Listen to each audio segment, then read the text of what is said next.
Pengamat sepak bola nasional Wesley Hutagalung mengkritik aksi yang dilakukan oleh supporter Indonesia yang menyerang sejumlah pemain timnas Guinea serta Federasi Sepak Bola Guinea di media sosial.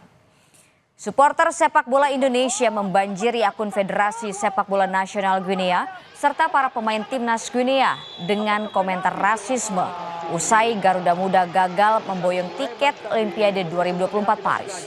Hal ini membuat Ketua Umum PSSI Erick Thohir meminta maaf dalam akun Instagram pribadinya dan PSSI. Pengamat sepak bola nasional Wesley Hutagalung mengkritik keras aksi supporter Indonesia. Ia menilai hal ini tentu mencoreng nama Indonesia dan jangan sampai dianggap menjadi negara tidak sopan di dunia. Kesimpulan saya, kalau kita dibilang bangsa yang ramah, bangsa yang waktu kita sekolah disebut-sebut bangsa yang sopan santun, ketika masuk dunia digital itu kita bangsa yang berbeda.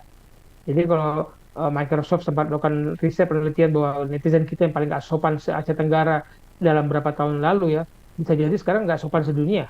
Hasil yang baik, tapi kita tidak bisa menerima hasil yang tidak sesuai dengan kita inginkan. Dan tanpa filter, tanpa komentar, FIFA sudah mengkampanyekan no racism, kemudian respect, tapi kita tidak melakukan itu ketika kita kalah. Kita hanya menerima itu ketika kita menang. Kita memuji-muji wasit ketika kita menang. Respons positif diberikan oleh beberapa masyarakat Indonesia atas hasil timnas Indonesia yang takluk 0-1 oleh Guinea pada playoff Olimpiade 2024 Paris. Tetapi aksi tak suportif dari beberapa supporter Indonesia dengan menyerang akun media sosial pemain Guinea telah mencoreng nama Indonesia. Ke semifinal ini sudah sesuatu yang luar biasa sebagai debutan, sebagai tim yang komposisinya juga cukup muda gitu.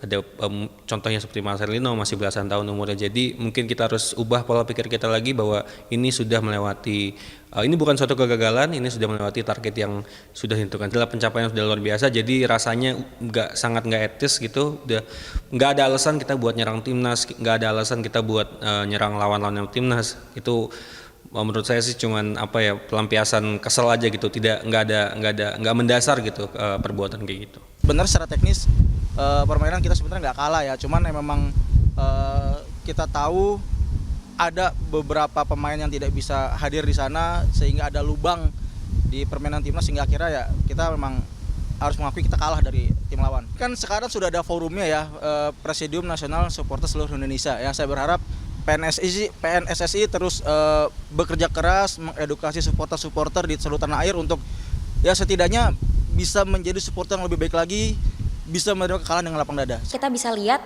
Indonesia cuma kebobolan 1 gol dan itu pun dari tendangan penalti. Sebenarnya bisa dibilang udah cukup berimbang dengan lawan yang kelas berat ya, karena dari negara Afrika.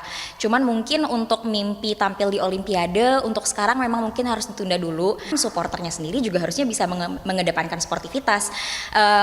Istilahnya begini, gimana mereka bisa berharap timnas Indonesia maju sampai ke Olimpiade kalau mereka juga tidak bisa menerapkan sportivitas bahkan dari tubuh mereka sendiri, dari supporter sendiri.